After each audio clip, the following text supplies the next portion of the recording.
for the second straight week, my only frustration around the entire Shedeur conversation is I think people who are partial to Shedeur have enough evidence to go ahead and say, hey, I think this is really interesting. Let's keep doing this. And I think the people who are, I don't want to say against Shedeur, but against Shedeur have enough evidence to say this is why he'll never be anything. But I do think where both sides meet in the middle is the idea that we'd rather see Shedeur for the rest of the way than not. I don't know that. Is that conversation starting to flip? Yeah, because there were. That's a sad point if that's true. I don't get that. I don't get anyone who feels like they need to see more of Dillon Gabriel, especially when Dillon came in for one play yesterday and on a 1st and 20, threw it to the line of scrimmage, and then it was 2nd and 20. Yeah. Like that one play screwed that drive. Now, I'm not saying that Shedeur would have all of a sudden made it, well, now you convert, and then it's I'm saying you at least giving you a chance. I think that through 2 games of Shedeur, 6 or 7 games of Dillon, I honestly don't know how there are any Browns fans looking at this and go, we actually did have somebody, I can't remember if it was on the 92.3 The Fan YouTube chat or whether it was on Twitter. They're like, man, I'd love to see what Dillon could do in a better surroundings. And I'm like, you're seeing it.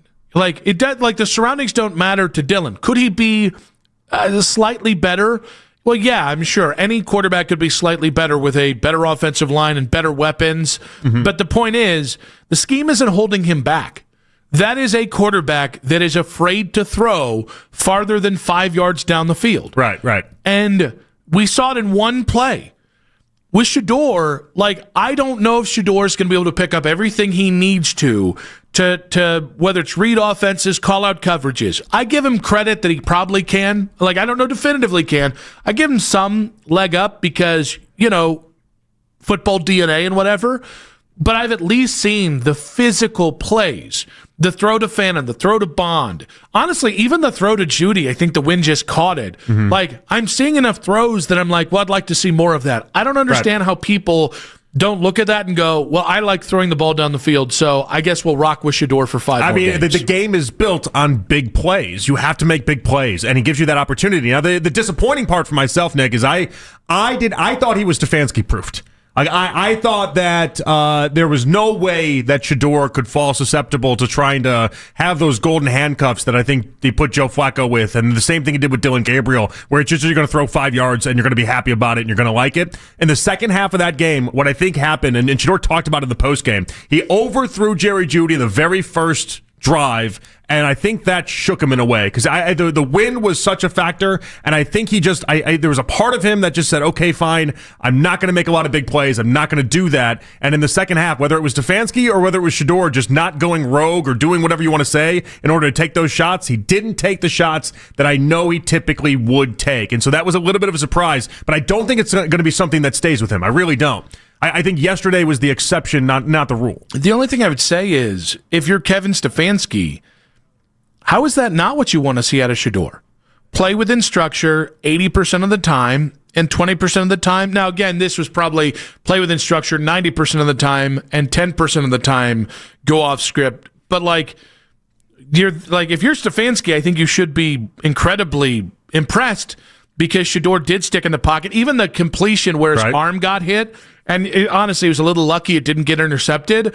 Shedeur stood in the pocket in the first half and delivered, even though a lot of the ones that he was delivering were 5-yard passes or 10-yard passes. So what I would do is I would remind Shedeur, honestly what I would do is I would take the Adam Schefter report from over the weekend that happened on Saturday, and I would highlight the part where it explicitly states what the Browns loved about what they saw in the Raiders game. They loved 2 things, and one of those things, Nick, was that big pass to Isaiah Bond. The people that are making these decisions love that you made that throw. Keep making those type of throws.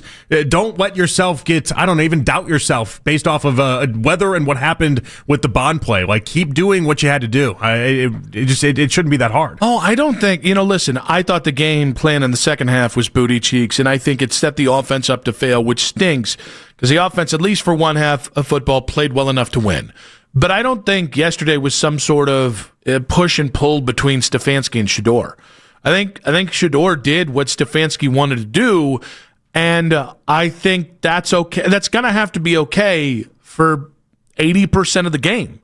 Like, that is what you're getting. A lot of what you saw. We still have to see some of that other 20%, and we didn't see that in the second half. And so, that's where I would tell Shedeur. I think there was wasn't there one downfield attempt?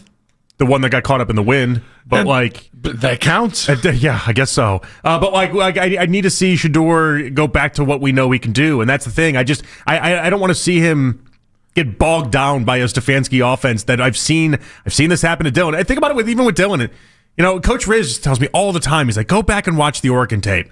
Night and day different from what he was with Stefanski. And he doesn't mean that as a positive. He means more the idea that Dylan would actually stretch the field and Dylan would actually throw the ball. And then he got with Stefanski and he didn't do that anymore. And I don't want to see that happen to Shedeur. I don't think it will. In perfect conditions, I don't think it's possible to have that happen, but it clearly happened yesterday. Now let's go ahead and play. So there was a report it was actually Saturday, the report that the Browns are open to sticking with Shedeur for a considerable amount of time, which I thought was the okayest part of that. Is like, well, yeah, they should be. It was an odd report. It was an odd way to put the report because it's like, oh, no, duh. Guy plays well. He keeps his job. What are we doing here? But Stefanski was asked about that yesterday after the game. Here's what he had to say. When you say that Shedeur will start next week, are you still taking this week by week, or are you prepared to say that he's kind of your guy? Yeah, I'm not going to get into all that, Mary Kay, other than to say we all have to just play better.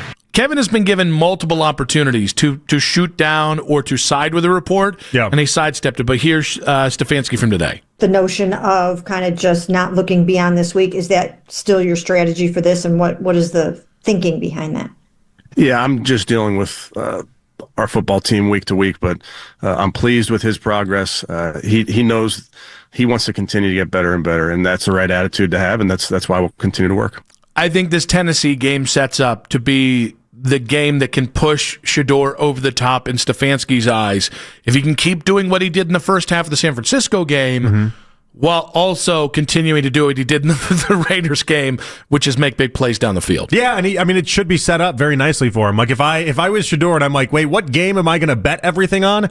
The Tennessee game is the game you want. Like, getting to the Tennessee game was the goal. Now you get to, he should have a chance to tee off, you would imagine, against a really bad Tennessee team. I mean, they're going nowhere fast. So, getting to this spot mattered. But I did think it was interesting that their report suggested that the Browns were going long-term here, and Stefanski clearly didn't go that direction. Did you want more from Stefanski? Kind of. All this tells me is that Stefanski doesn't talk to Adam Schefter, is what this tells me. I don't know who in the front office, I don't know who around the Browns is the one talking to Adam Schefter, but it's clearly not Kevin Stefanski, because that's not how he sees it. I'm still not convinced. I'm still not concerned that they haven't stepped up and just been Shedeur's got it the rest of the way as long as he's healthy. I'm not concerned, but I think yesterday was, and this is tough to say because it's a Browns Misery Monday. You got blown out. I understand if you don't feel this way as a fan.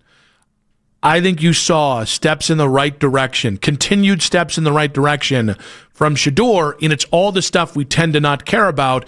It is operational stuff. It is take the easy plays that are there, and there are going to be more easy plays that he has to hit even from there.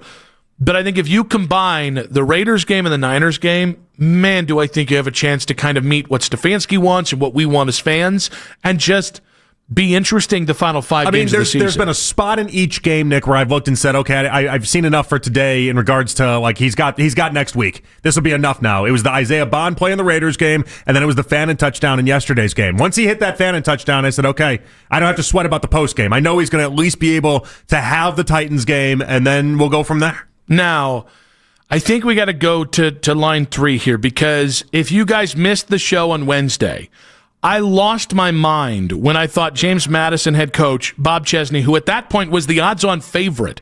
I kept saying second favorite, second best odds to be the Penn State head coach. On Wednesday, during the show, the odds had shifted that he was actually going to be the guy. Turns out the rest of the weekend happened, and he's the new head coach at UCLA.